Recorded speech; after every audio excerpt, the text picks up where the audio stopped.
So hello students, आज हम बात करेंगे बैलेंस इक्वेशन की। मतलब किस तरह से इक्वेशन किसी भी इक्वेशन को बैलेंस किया जाता है। ठीक है, तो कुछ बेसिकली हमारे पास रूल हैं। सबसे पहले आपको क्या करना है, जो number of mole of reactant side और प्रोडक्ट साइड इक्वल होने चाहिए। सपोज हमारे पास मिसाल की तौर लो कि कार्बन जब रिएक्ट करता है ऑक्सीजन के साथ रिएक्शन करता है तो हमारे पास कार्बन डाइऑक्साइड बनता है। ठीक है, तो ये हमारे पास बैलेंस देखो किस तरह से, जो कार्बन का 1 मोल ऑफ कार्बन प्लस में 1 mole of oxygen to form 1 mole of carbon dioxide. देखो यहाँ पर ऑक्सीजन 2 है तो यहाँ पर भी ऑक्सीजन 2 है, यहाँ पर कार्बन 1 है तो यहाँ पर कार्बन 1 है। ठीक है, तो ये इक्वेशन बैलेंस है। लेट्स अगर मैं यहाँ पर 2 लगा दूँ, अब मुझे बताएं कि आप यहाँ पर बैलेंस है या नहीं। तो यहाँ पर इसको किस तरह से बैलेंस करेंगे समझते हैं। देखो हमारे पास यहाँ पर कार्बन कितने हैं, यहाँ पर हमारे पास जो कार्बन है वो 2 कार्बन है। ठीक है, और ऑक्सीजन यहाँ पर कितने हैं, ऑक्सीजन हमारे पास है, ये देखो ये 2 ऑक्सीजन। ओके हो गया। अब यहाँ पर हम देखें कार्बन कितने हैं, यहाँ पर हमारा 1 है। ठीक है, यहाँ पर ऑक्सीजन कितने हमारे पास 2 है।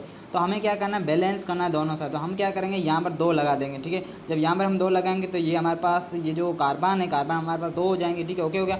लेकिन ऑक्सीजन हमारे पास 4 हो जाएंगे। ये 2 जो है इस 2 से मल्टीप्लाई होगा, ऑक्सीजन हमारे पास 4 हो जाएंगे। लेकिन यहाँ पर ऑक्सीजन 2 है तो हम क्या करेंगे, यहाँ पर अब यहाँ पर नहीं लगा, अब यहाँ पर जो प्लस ये ऑक्सीजन के आगे हम लगाएंगे 2, तो 2 से मल्टीप्लाई करेंगे तो हमारे पास आंसर क्या आ जाएगा, आंसर हमारा 4। तो बेसिकली ये इक्वेशन बैलेंस होगी। मतलब 2 carbon 2 mole of carbon plus 2 mole of oxygen to react form 2 mole of carbon dioxide. ठीक है, एक इक्वेशन ये होगी। तो बैलेंस क्या करना है कि आपको नंबर ऑफ मोल आपको बैलेंस करनी है। ठीक है, सपोज करने के मैं एक दूसरी इक्वेशन बनाता हूँ कि जब नाइट्रोजन रिएक्ट करता है लेट्स सपोज हाइड्रोजन के साथ, ठीक है, 3H2O, इन्हें रिवर्स पर, ये हमारे पास रिवर्स पर रिएक्शन है जो हमारे पास बनाता है अमोनिया। लेट्स मैं बैलेंस नहीं करता, अभी आप बैलेंस करेंगे। ठीक है, तो आप बताएं कि ये हमारे पास नाइट्रोजन जब हाइड्रोजन के साथ रिएक्शन करता है तो अमोनिया बनता है। ठीक है, अब हम बैलेंस करेंगे इस इक्वेशन को। देखो सबसे पहले आपको क्या करना है, सबसे पहले देखो नाइट्रोजन हमें पता है, यहाँ पर नाइट्रोजन कितने 2 हैं। ठीक है, ओके हो गया। और यहाँ पर हाइड्रोजन कितने हैं, हाइड्रोजन यहाँ पर 6 हैं, ये 3 ये 2, इसको मल्टीप्लाई करेंगे तो हमारे पास हाइड्रोजन कितने हो जाएंगे, 6 हाइड्रोजन हो जाएंगे। ओके हो गया।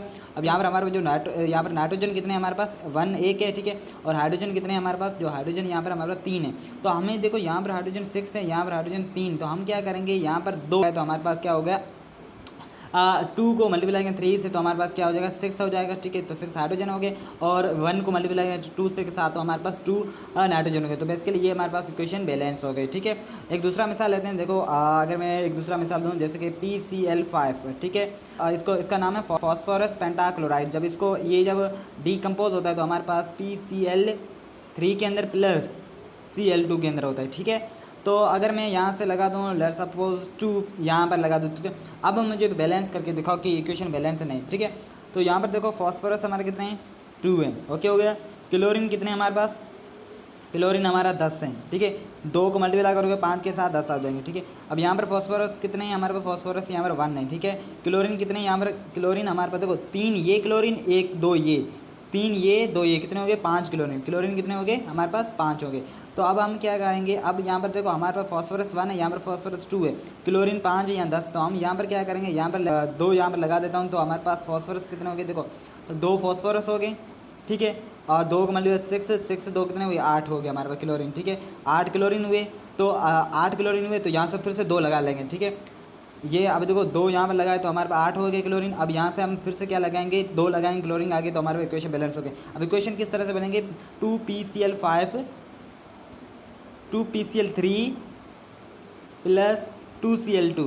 तो ये हमारे इक्वेशन बैलेंस। देखो यहाँ पर भी फॉस्फोरस 2 है, यहाँ भी फॉस्फोरस 2 है। ठीक है, यहाँ पर आप देखें क्लोरीन 10 है, 2 को मल्टीप्लाई 5 तो 10 क्लोरीन। यहाँ पर आप देखें क्लोरीन 6 ये हुए, 4 ये हुए, कितने हुए, 10 हमारे पास क्लोरीन हो गए। तो बेसिकली ये हमारे पास इक्वेशन क्या हो गई, बैलेंस हो गई। ठीक है, तो दूसरी मिसाल लेता हूँ। लेट्स सपोज हमारे पास एक दूसरी मिसाल है। देखो hydrogen H2 plus I2 to form ये, ठीक है, हाइड्रोजन आयोडाइड।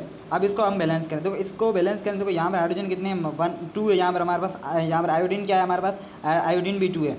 अब यहाँ पर हाइड्रोजन देखें, हाइड्रोजन कितना है हमारे पास, 1 है, मतलब कुछ नहीं है, मतलब 1 है। ठीक है, आयोडीन कितने हैं हमारे पास, 1 है।